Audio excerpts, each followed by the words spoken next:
Buenas tardes, mi equipo está conformado por Garduño Estrella, Jonathan Rodrigo y yo, Pérez Aguilar, Ariadna Melina, y en esta ocasión se explicará el planteamiento para el robot ABB IRB 1600. Se trata de un robot de 6 grados de libertad y las dimensiones son las que se muestran en la imagen. A continuación se presentará la forma en la que se establecieron los sistemas coordenados.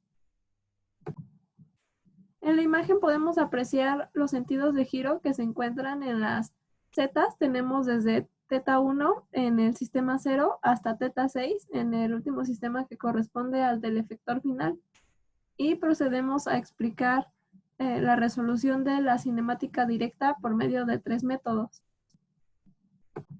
El primer método que se utilizó fue el que llamamos método de Lessime, que consiste en plantear las matrices de orientación y posición de los sistemas coordenados y establecer antes la multiplicación de rota z por el ángulo que afecta a esos sistemas coordenados. Como se muestra en la imagen, aquí podemos visualizar de t de 1 respecto a 0 su orientación, que sería de para X en el mismo sentido de Y, para Y en sentido opuesto que Z y para Z en sentido opuesto que X, así con todos los sistemas coordenados. Y tenemos como resultado estas matrices. Después procedemos a efectuar la parte de la cadena, en donde, por ejemplo, para t de 2 respecto a 0, se multiplica t de 1 respecto a 0 por t de 2 respecto a 1.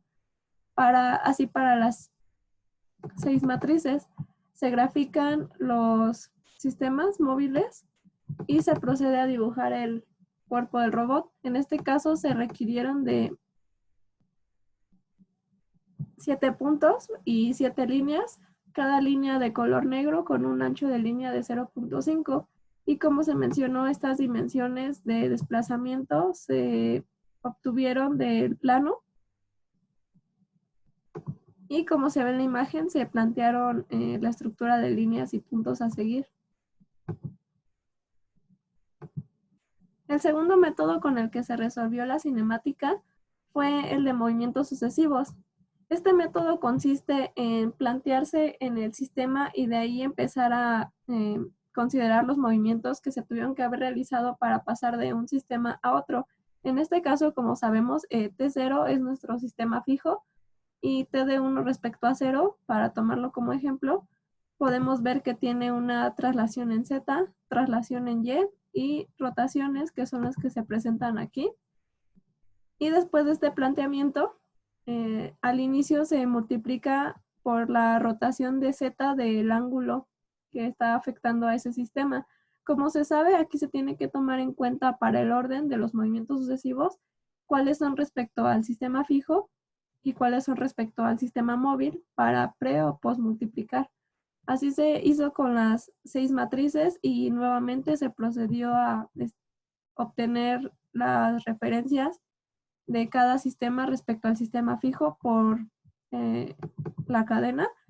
Se grafican todos los sistemas y nuevamente se procede a dibujar el cuerpo del robot. El último método que se utilizó fue el de Denavit y Hartenberg, en donde este T2 igual a T2 más 90 se planteó porque así se empataba la posición con robo de K, aunque realmente no es muy necesario, no afecta. Pero bueno, este método consiste en obtener los parámetros de teta, alfa, A y D.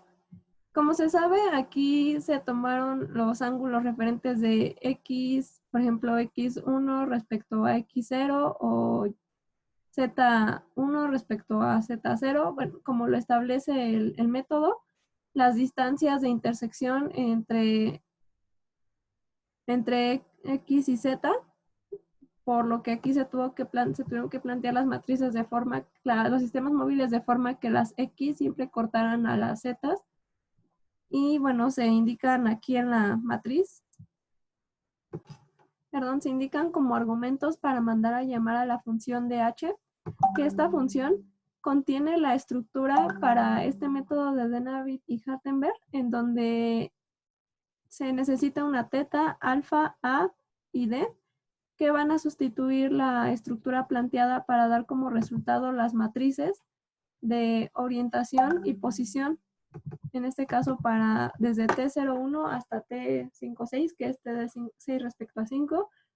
De igual manera se obtiene la cadena. Estas matrices son muy similares a las obtenidas en el método anterior, solo llegan a variar en cuanto a sentidos de Y, pero básicamente se obtienen los mismos resultados y esto se verifica con los programas de Muévete. Cada uno tiene su programa de Muévete con el método de CIME, Muévete con el método de movimientos sucesivos y Muévete por el método de Navit y Hartenberg. Aquí igual se procede a dibujar el cuerpo del robot y bueno, se mostrará alguno de los tres muévetes, en este caso el correspondiente al método de CIME.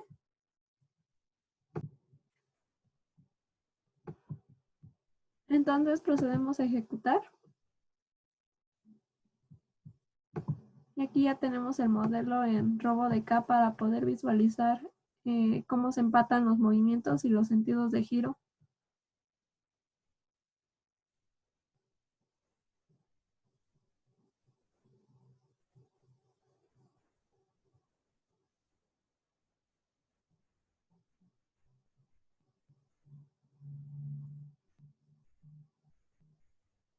Cabe mencionar que para cada ángulo teta en el programa de Muévete se le establece que vaya hasta el límite que tiene en su rango de movimiento.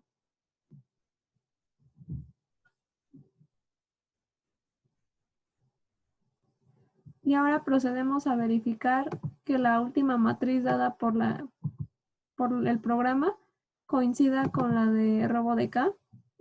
Y aquí como todo se dividió entre 100, pues habría que multiplicarlo por 100 para obtener las mismas medidas. En este caso sería 6.85, 6.84, menos 59.77, menos 59.76 y 1000.31, 1000.31. Podemos ver que realmente sí se empatan las medidas con RoboDK. Y ahora procederemos a ejecutar el GUI.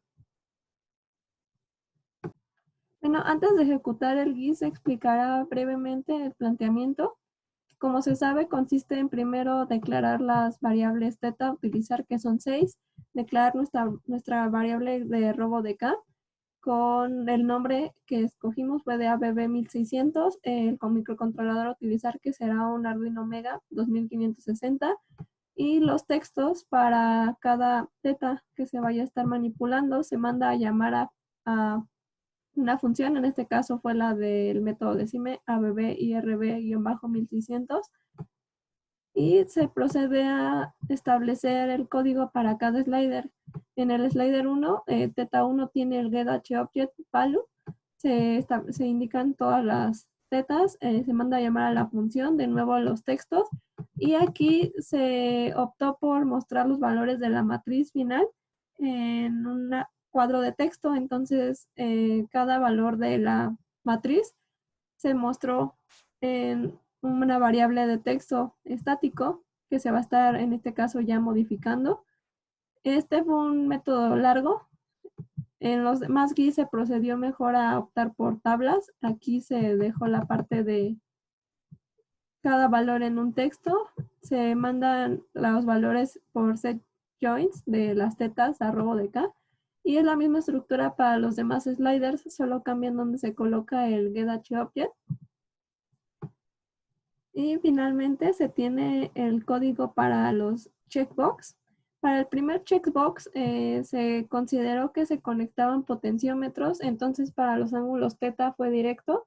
Por ejemplo, 360 por read voltage, la entrada entre 5 menos 180, como se sabe, 360 se debe a la amplitud de ese ángulo que va de menos 180 a 180, por eso se le resta menos 180 para establecer el cero del ángulo. Y así con las demás tetas, y se manda a llamar a la función, de nuevo los textos y de nuevo cada texto para mostrar la matriz de orientación. Para el checkbox 2 se consideró el uso de potenciómetros, y como se sabe, el problema con los potenciómetros, con los joysticks, es que cuando se están manipulando, al soltarse por el cambio de voltaje, el robot regresaba a su posición original y este problema se solucionó agregando ifs. En este caso, inicialmente se plantean variables de θ1 hasta θ6 y tn1 hasta tn6 para que el valor de θ1 sea igual a esta θ1 que se declaró inicialmente. Se tiene una variable t-1 igual a read voltage, que va a estar leyendo el voltaje de esa entrada, y cuando esa variable sea menor a 2.4 o mayor a 2.6, porque en medio está el valor considerado para el 0, entonces θ1 va a agarrar un valor. Como se puede ver, esta es la estructura de los potenciómetros, y este mismo valor se va a estar guardando en otra variable tn1. Entonces, cuando se suelte el joystick y el voltaje, que es un cambio rápido, llegue a este rango, ahora θ1 va a ser igual a tn1, que es el último valor que se tenía antes de que se soltara. Entonces así mantiene el valor de la última posición. Y esta misma estructura se siguió para los demás ángulos. Nuevamente se manda a llamar a la función, los textos y bueno, el texto que corresponde a la matriz de orientación. Ahora sí procedemos a ejecutar el GUI.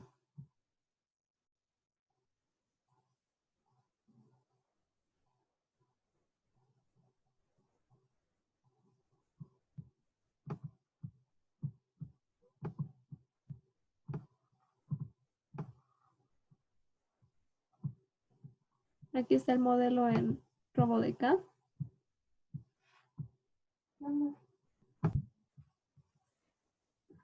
Se apretarán los sliders muy lentamente para evitar el problema de conexión.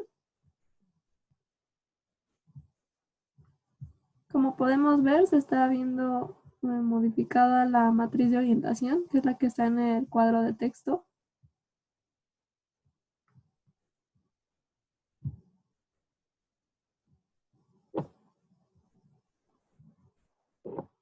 Y ahora comparemos esta matriz de orientación con la que da el programa de RoboDK.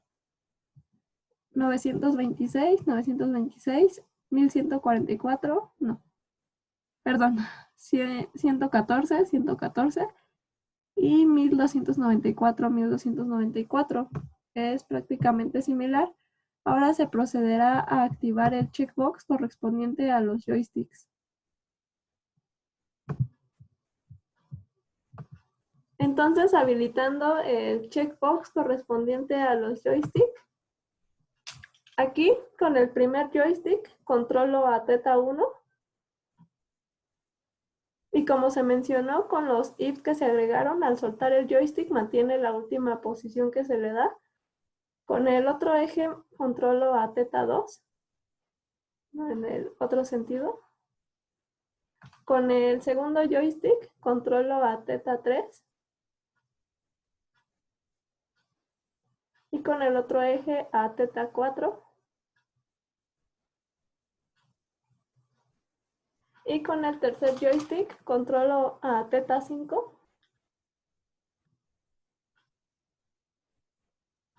Y a θ6.